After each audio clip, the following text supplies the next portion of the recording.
Nous sommes au Salon des entrepreneurs de Nantes pour la 11e édition et je reçois ce matin Paul Janto, vice-président du Conseil régional Pays de la Loire. Bonjour. Bonjour. Alors je lisais que les Pays de la Loire avaient le taux de chômage régional le plus faible de France à 7,4%. Qu'est-ce qui explique la dynamique de la région ? Ça s'explique parce que nous avons d'abord des chefs d'entreprise dynamiques, performants, qui investissent, qui vont de l'avant. Et ça s'explique aussi parce que nous ne sommes pas monofilières. Nous ne dépendons pas de la filière aéronautique, de la filière automobile ou d'autres filières ou de la filière agroalimentaire. Nous avons sur la région des Pays de la Loire de très nombreuses filières. Alors effectivement, l'aéronautique avec un site Airbus très important à Nantes et un autre site très important aussi à Nantes-Saint-Nazaire. Nous avons de l'industrie agroalimentaire effectivement, mais nous avons de la mécanique, nous avons de la métallurgie, nous avons toutes sortes de l'industrie pharmaceutique, nous avons toutes sortes de filières, ce qui fait que nous avons une richesse du tissu économique. Et par ailleurs, nous avons un très grand nombre de TPE, de PME, d'ETI et de grands groupes. Et tout ça, évidemment, contribue au dynamisme des Pays de la Loire, puisque si une filière se porte moins bien à un moment donné, d'autres filières vont prendre le relais. Alors évidemment, dans les grandes filières, quand même, dans les grands donneurs d'ordre de la région, je n'oublie pas Airbus, j'en ai parlé à l'instant, je n'oublie pas les chantiers de l'Atlantique, les grands chantiers de Saint-Nazaire. Évidemment avec la construction navale qui tire évidemment un certain nombre de sous-traitants de rang 1, de rang 2, voire de rang 3. Mais nous avons, comme je le disais, un tissu de TPE, de la TPE jusqu'au grand groupe, très riche, très dynamique et très réparti sur l'ensemble des 5 départements des Pays de la Loire. Tout ne se concentre pas dans les agglomérations.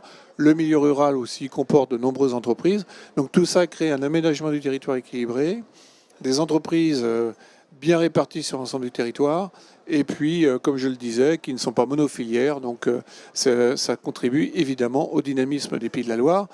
Et ça se retrouve effectivement dans un chiffre, puisque nous sommes grosso modo à 1,3 points en dessous de la moyenne nationale en termes de taux de chômage.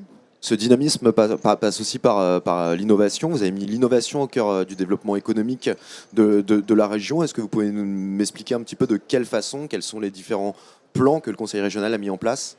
Alors, nous avons mis en place un certain nombre de politiques autour de l'innovation. Récemment, nous avons d'ailleurs adopté un plan qui s'appelle Ensemble pour innover, pour entraîner encore des entreprises qui sont encore un petit peu loin de l'innovation vers les procédés d'innovation, que ce soit de l'innovation technologique, mais ça peut aussi être de l'innovation managériale, ça peut être aussi des ruptures technologiques, mais ça peut être de l'innovation incrémentale. Donc ça, il faut aussi qu'on emmène des entreprises qui sont un petit peu plus loin vers l'innovation, mais c'est aussi...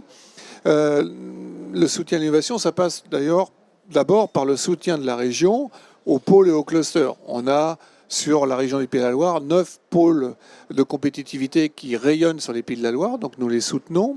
Et puis un certain nombre de clusters qui évidemment permettent à des entreprises d'aller vers des projets de recherche, des projets d'innovation, soit individuels, soit collectifs. Et puis par ailleurs, la région a financé un certain nombre de gros objets, de grosses structures, des technocampus. Un technocampus, c'est un lieu où on rencontre des grands donneurs d'ordre.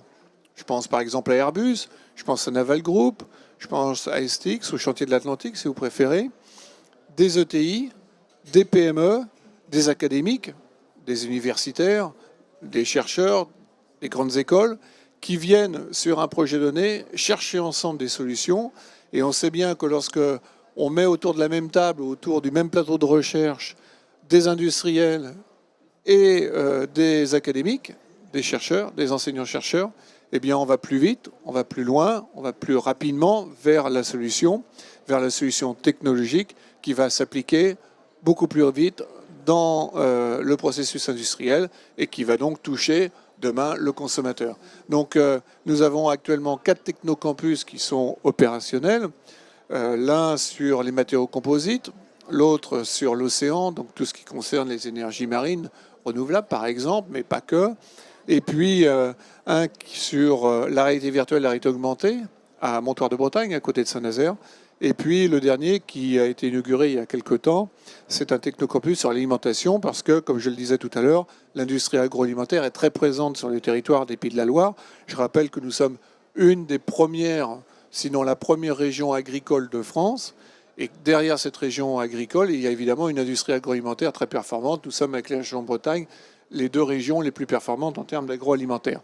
Donc un technocampus alimentation, et nous travaillons actuellement à faire émerger 2 nouveaux technocampus, l'un sur l'acoustique au Mans, puisque on sait qu'au Mans, il y a une compétence tout à fait particulière sur l'acoustique. C'est une compétence qui est reconnue au niveau mondial.